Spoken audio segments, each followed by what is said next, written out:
वो चाटुकार लोग हैं वो सब हावी हो गए हैं। तो वो लोग क्या करते हैं कि नेट में देख लीजिए, हाँ गा रहा है उसको बुला लो, उनको क्वालिटी मालूम है कि वो गा रहा है, क्योंकि अल्लू खल्लू लोग भी गा रहे हैं। चक्रधर सिंह क्या थे, शास्त्रीय संगीत के थे वस्तुतः, शास्त्रीय संगीत और कथक के जी। गुरुजी, आपको बहुत सारे ऑफर्स आए हैं, फिल्म डिवीजन से आपको कॉल आया, आपने इतने अच्छे अवसरों को क्यों छोड़ दिया और आप क्यों रायगढ़ जैसी छोटी जगह में अपना विद्यालय चलाते रहे?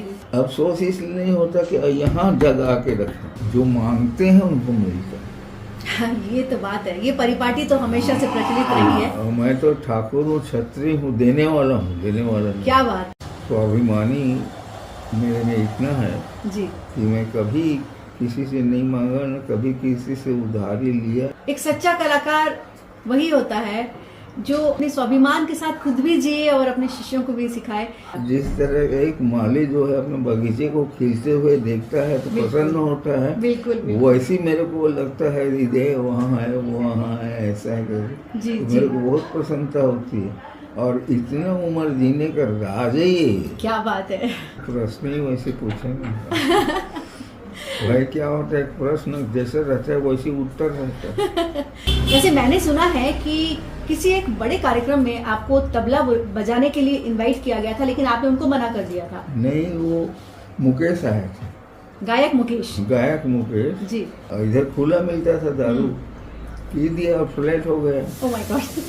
समझ गए ना? जीवन बहुत ही कीमती चीज है जी। भगवान ने हमको जिंदगी दिया है देने के लिए, जीने के लिए, तो इसको जिए भी तो शान से, मरे भी तो शान से। कुछ गाना सुनाएंगे, छोटा सा 2 लाइन? मेरे गीत अगर तुम गा लो, जीवन सरगम हो जाए। आप देख रहे हैं एक छोटी सी गली और यहाँ एक छोटा मकान। ये घर है संगीत शिरोमणि, कला मर्मज्ञ, वाग्यकार और संगीतज्ञ ठाकुर वेदमणि सिंह जी का। लक्ष्मण संगीत महाविद्यालय के नाम से पिछले कई दशकों से ये संगीत विद्यालय चलता आ रहा है और कई विद्यार्थियों ने यहाँ से शिक्षा ग्रहण की। और आज हम आपको मिलवाने जा रहे हैं ठाकुर वेदमणि सिंह जी से। तो चलिए मिलते हैं। दोस्तों, इस समय मैं रायगढ़ में हूँ। रायगढ़ जिसे आप सभी जानते हैं सांस्कृतिक राजधानी के रूप में जानी जाती है।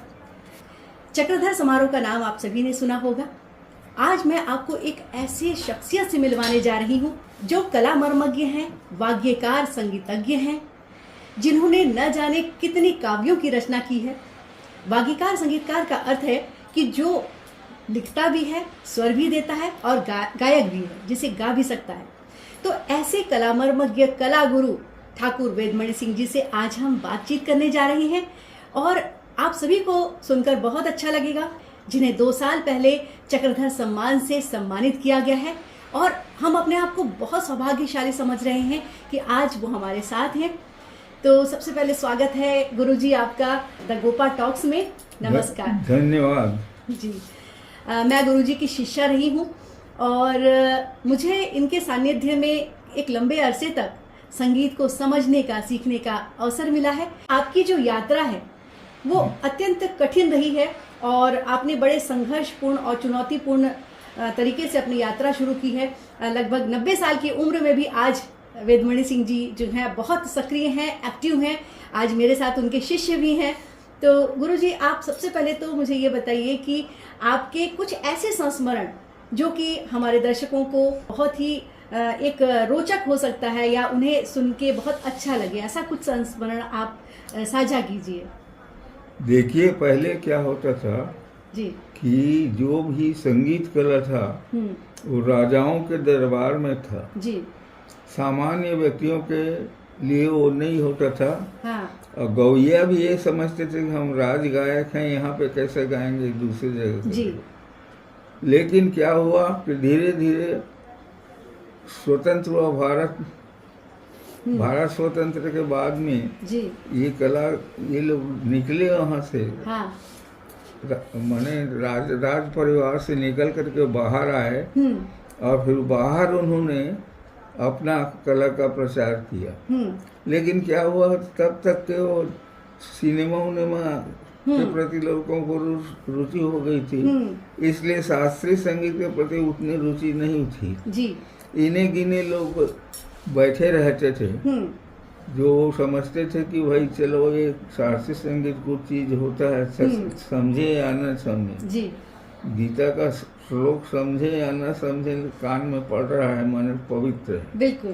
तो इस प्रकार से कलाकारों के सामने उस समय रोजी रोटी का ये हो गया, समस्या हो गई और इसलिए वो लोग बेचारे यहाँ वहाँ भटकने लगे और धीरे धीरे करके जब सरकार ने कला का ये किया, ये कॉलेज स्कूलों में संगीत का कोर्स पढ़ाना शुरू किया, कई एकेडमिक खुले संगीत के, जिसके कारण इस शास्त्रीय संगीत का जी प्रचार बढ़ने लगा जी। आजकल जो है आधुनिकता में वेस्टर्न जो है बादल जो है हमारे शास्त्रीय संगीत के आकाश में छा गए हैं, जिससे सूर्य नजर नहीं आता। तो इस तरह से शास्त्रीय संगीत का जो है प्रभाव जो है उतना नहीं है। लेकिन क्या होता है कि बहुत जने अपना स्थान बनाए हैं, आकाशवाणी है, दूरदर्शन है जी। इसके माध्यम से जो प्रचार हो रहा है संगीत का जी, उससे भी बहुत लाभ मिला है जी। मैं तो बचपन से ही रियाज किया हूँ, तबला, गायन, सितार, 3 विधाओं में मैंने परीक्षाएं पास की है। तबला में मैं ऑल इंडिया में 2nd पोजीशन आया था। तो इस तरह से माँ सरस्वती की कृपा रही है जी। कि मैंने हिंदुस्तान के बड़े बड़े स्थानों पर यहाँ के मूर्धन्य नृत्यकारों के साथ जाकर मैंने संगत किया है। और तो उस समय क्या था, मीडिया नहीं था जी। तो प्रसिद्धि उधरी के अखबार में छप जाता था जी, इसलिए इतना हम लोग प्रसिद्ध नहीं हुए। आजकल तो क्या होता है, मीडिया का इतना ये हो गया है कि उधर प्रोग्राम हो रहा है, लाइव पे कर लिए, अपना जो प्रोग्राम है मोबाइल में ये कर लिए जी, और वो सब ये है। तो प्रचार प्रसार आज के कलाकार के लिए बहुत जरूरी है। और आपका जो समय था और आज भी आप बिल्कुल जो प्रचार से दूर हैं, और फिर भी आपको लोग जानते हैं। और ये बहुत ही गर्व की बात है कि बिना किसी प्रस्ताव दिए या बिना किसी आवेदन दिए आपको चक्रधर सम्मान से नवाजा गया, ये भी एक बहुत बड़ी उपलब्धि है। गुरुजी, मैं ये जानना चाहती हूँ कि कलाकारों की स्थिति को, क्योंकि हमने जिस दौर में गायन की शुरुआत की थी, उस दौर की अगर बात करें और आज के दौर की बात करें, तो संगीत का स्वरूप क्या दिखता है आपको छत्तीसगढ़ में और रायगढ़ में? क्योंकि जिस तरह से परिवर्तन हो रहा है समय के साथ साथ, तो क्या आप संतुष्ट हैं? नहीं, क्या हुआ है कि कुछ तो कलाकार ऐसे रहे जो दकियानुसी है जी, पुराने इसको लेके बैठे हुए हैं जी।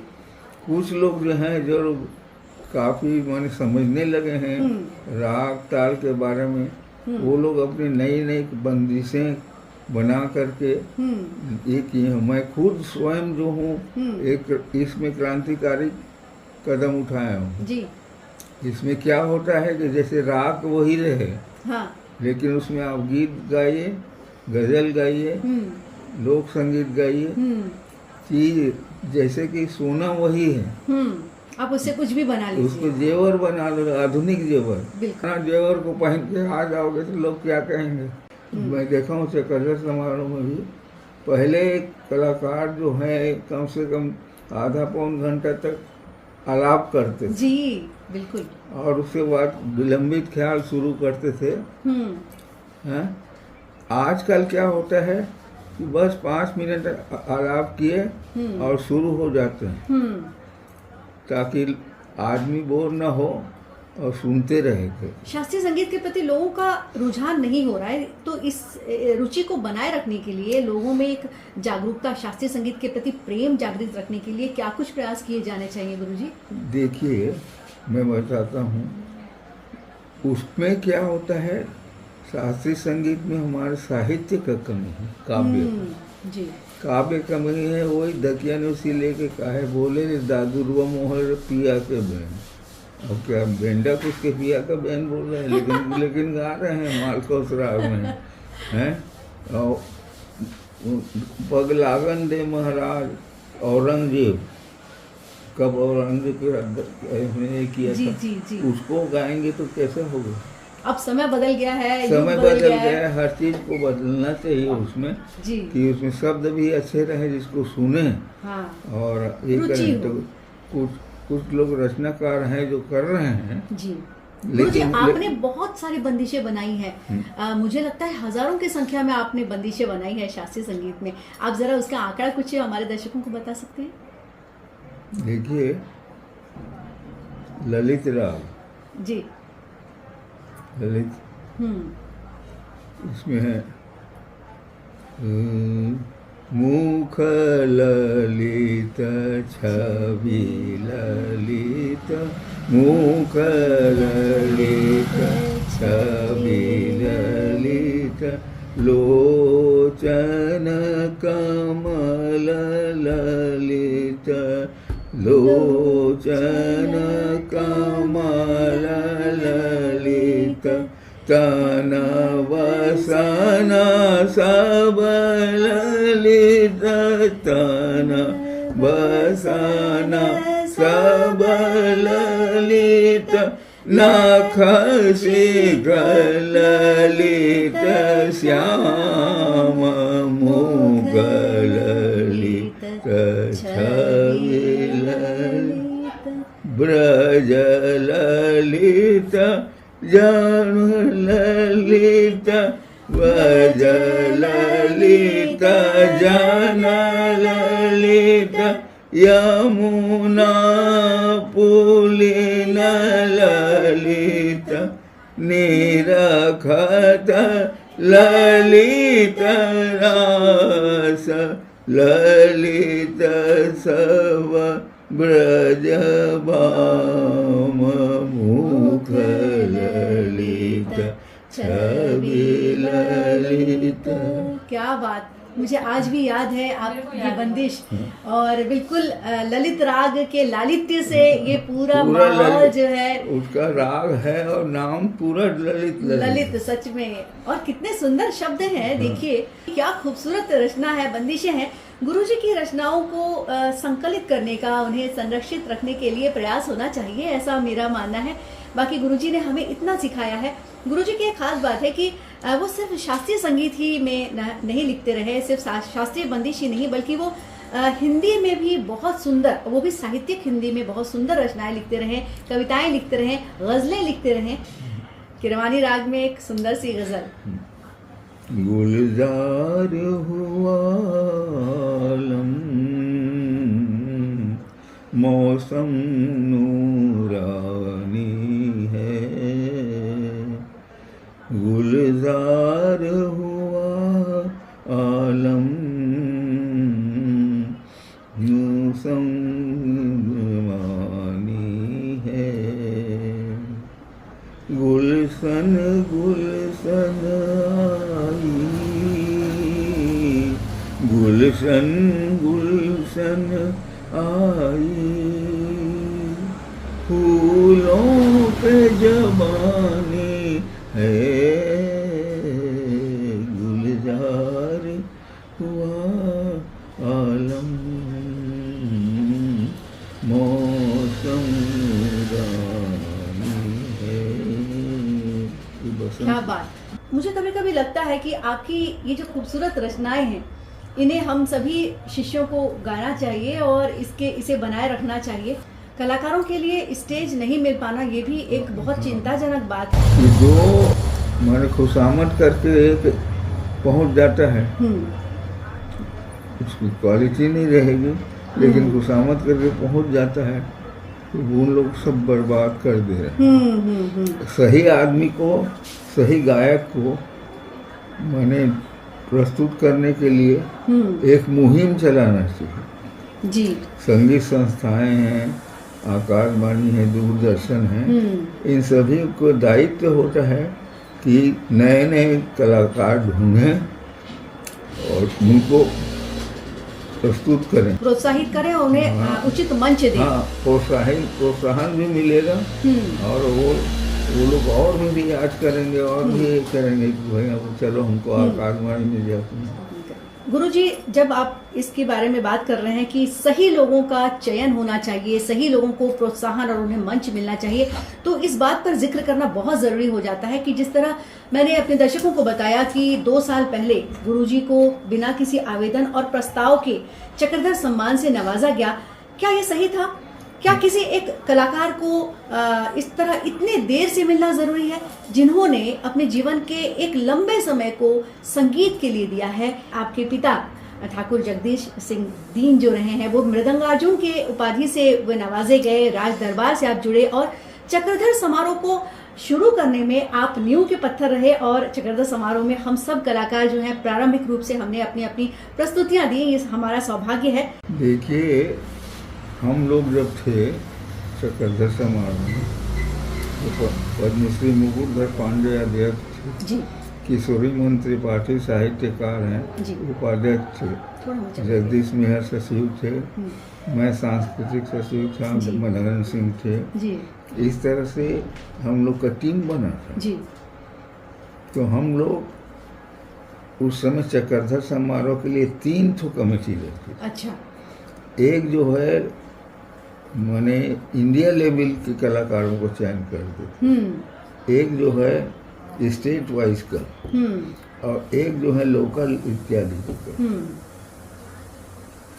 आजकल क्या होता है कि हम लोग तो निकल गए, जितने भी हैं, जगदीश मेहर, मनोहर सिंह ठाकुर वगैरह, उपेक्षित हुए तो निकल गए हम लोग वहाँ पे। और वो चाटुकार लोग हैं, वो सब हावी हो गए हैं। तो वो लोग क्या करते हैं कि नेट में देख लीजिए, हाँ गा रहा है, उसको बुला लो, उनको क्वालिटी मालूम है कि वो गा रहा है, क्योंकि अल्लू खल्लू लोग भी गा रहे हैं। जी जी जी, समझे ना? तो आपको क्या लगता है कि चक्रधर समारोह की जो मर्यादा थी वो क्या कम हुई है, महिमा कम हुई है? बिल्कुल कम हो गई है भाई। चक्रधर सिंह क्या थे, शास्त्रीय संगीत के थे वस्तुतः, शास्त्रीय संगीत और कथक के। तो वो चीज का ज्यादा ये होना चाहिए जी। तो दूसरी बात क्या है कि ये लोग कचरा कार्यक्रम भर देते।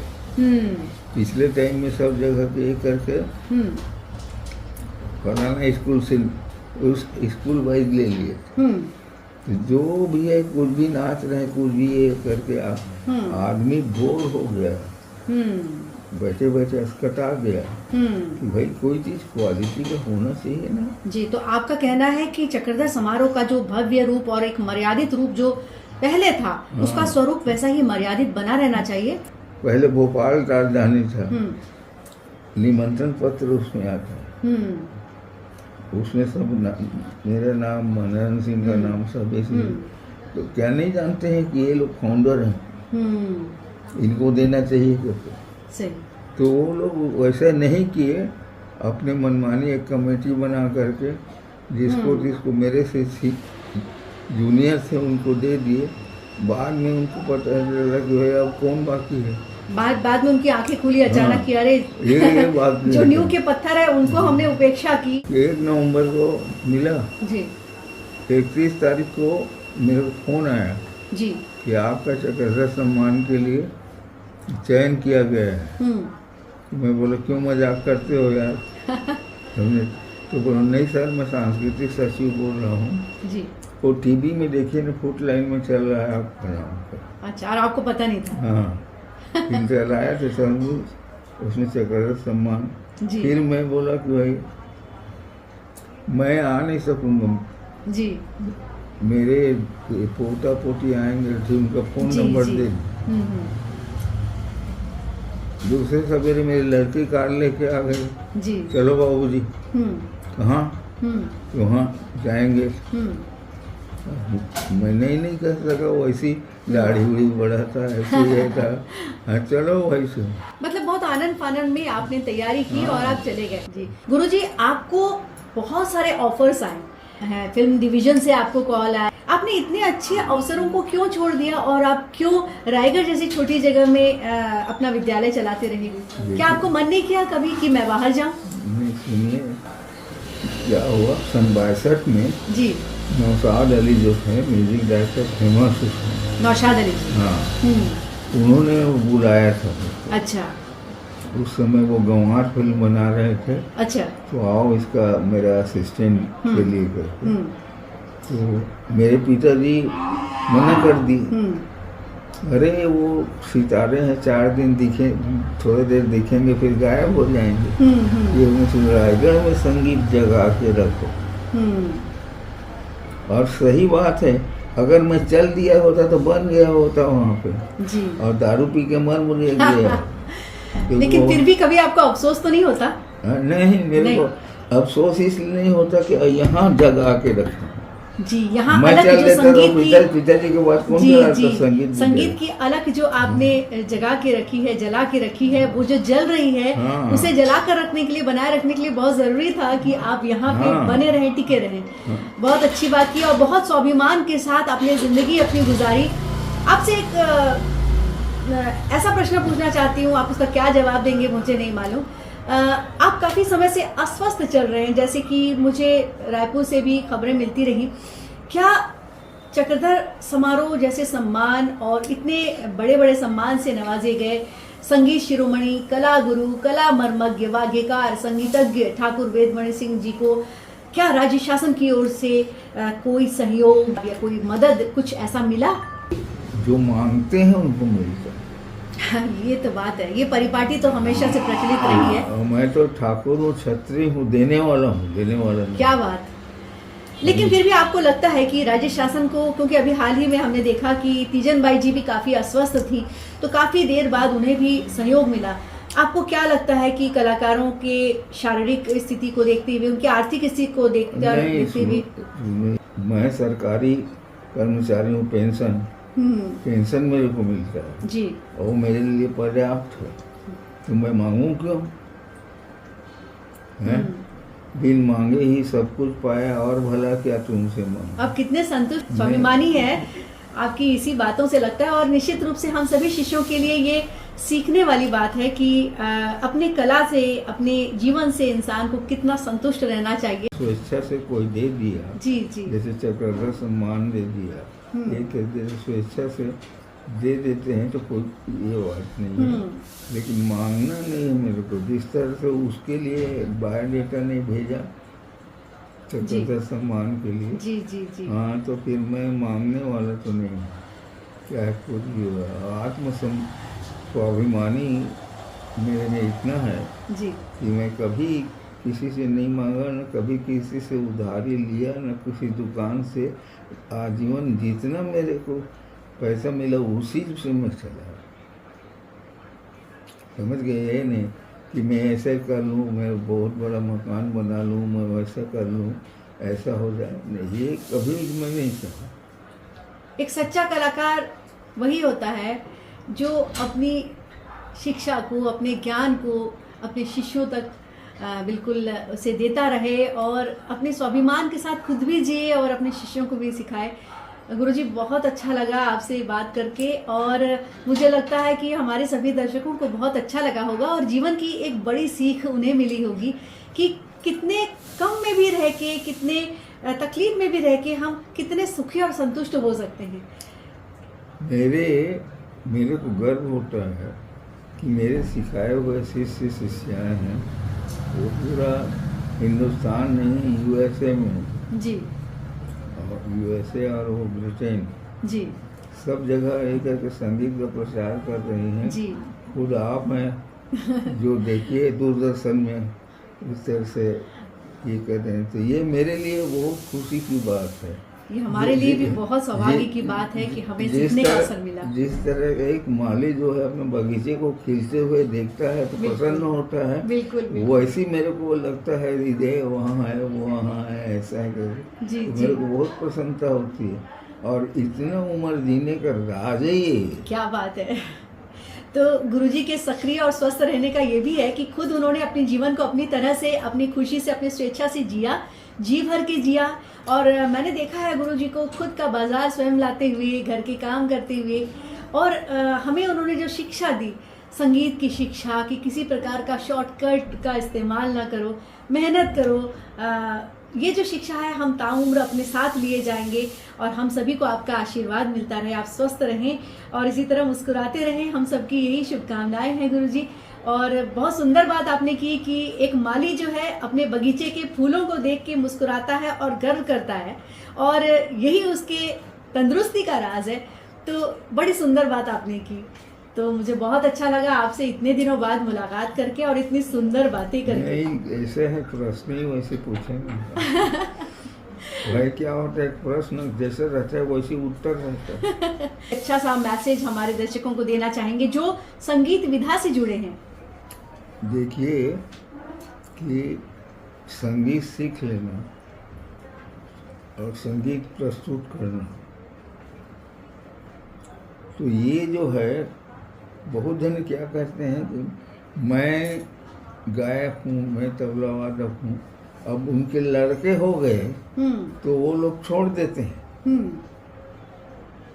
तो ऐसा नहीं होना चाहिए, उसमें गरिमा होती है, समझ गए ना।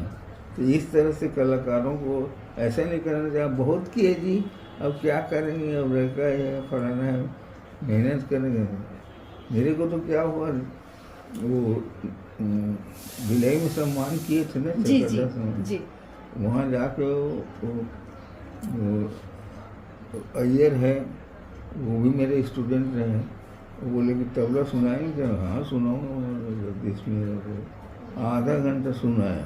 मैंने खुद सुना था, उस कार्यक्रम में मैं भी गई थी। हाँ। और आप लगातार बजा रहे थे, मुझे बड़ी हैरत भी हो रही थी और बहुत अच्छा भी लग रहा था। अभी बसंत पंचमी को भी बजाया जी। वैसे मैंने सुना है कि किसी एक बड़े कार्यक्रम में आपको तबला बजाने के लिए इनवाइट किया गया था, लेकिन आपने उनको मना कर दिया था। नहीं, वो मुकेश आए थे। अच्छा, मुकेश आए थे, गायक मुकेश। गायक मुकेश जी।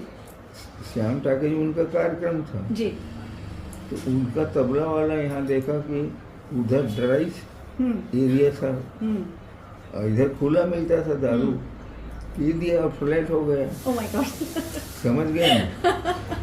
अब डॉक्टर मित्रा उनके ये थे ना, संयोजक। अच्छा, डॉक्टर मित्रा। हाँ हाँ मैं जानती हूँ। हाँ, तो वो मेरे घर आए। हाँ। तो पिताजी बोले वो तो देखने गया है करके। हाँ। बेलमेरी सिंह कहाँ है? बेलमेरी सिंह, अब मैं टिकट कटा के बैठा था। हाँ। मेरे को बोले कि चलो, कहाँ?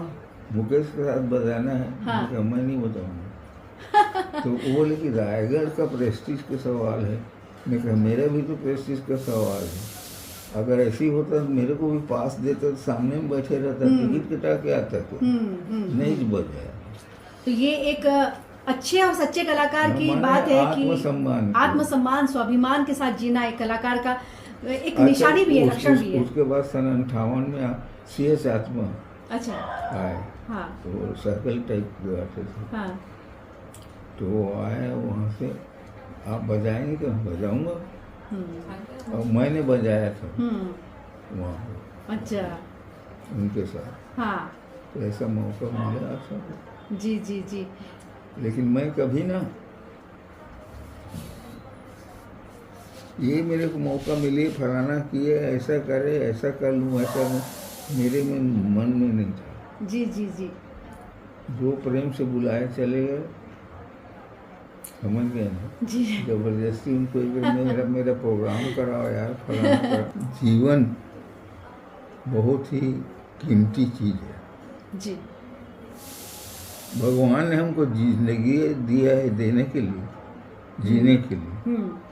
तो इसको जिए भी तो शान से, मरे भी तो शान से। क्या बात।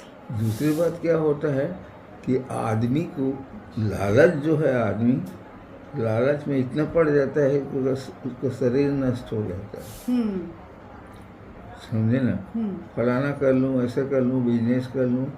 लालच को छोड़ना चाहिए और स्वाभिमान बना के अपना रखेगा, वही व्यक्ति आखिरी दम तक के जिंदा रहेगा। और दूसरी बात, लालच बुरी बला है। कुछ गाना सुनाएंगे? छोटा सा 2 लाइन। एक गीत है मेरा जी। प्रिय गीत।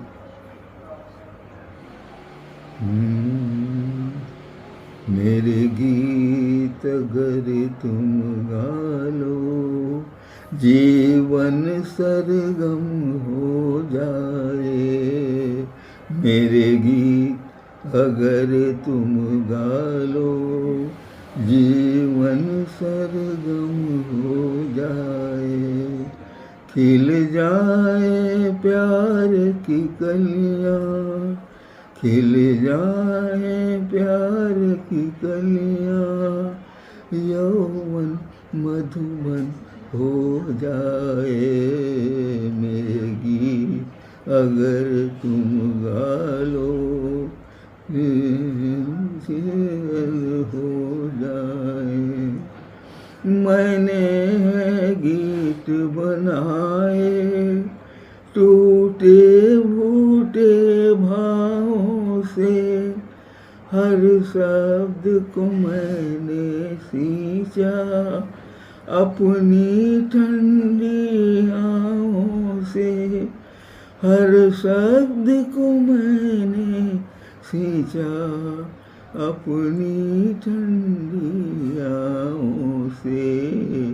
तुम इनको गा कर रो लो तो मन सावन हो जाए।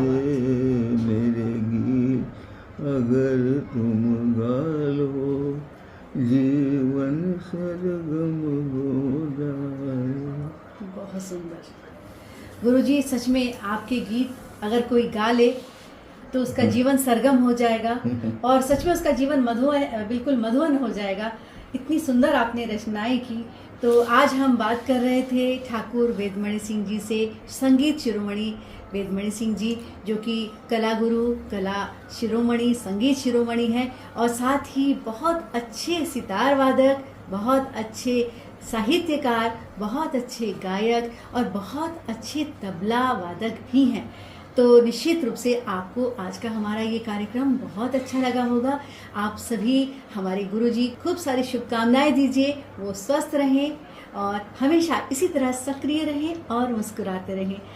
गुरुजी, आपका बहुत बहुत धन्यवाद, बहुत बहुत आभार। आशीर्वाद तुम लोग फल फूल रहे हो, यही मेरे जीवन का राज है।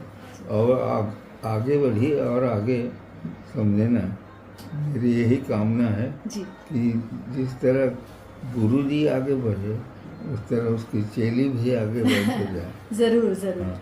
तो द कोपा टॉक्स के लिए आज इतना ही। तब तक के लिए नमस्कार।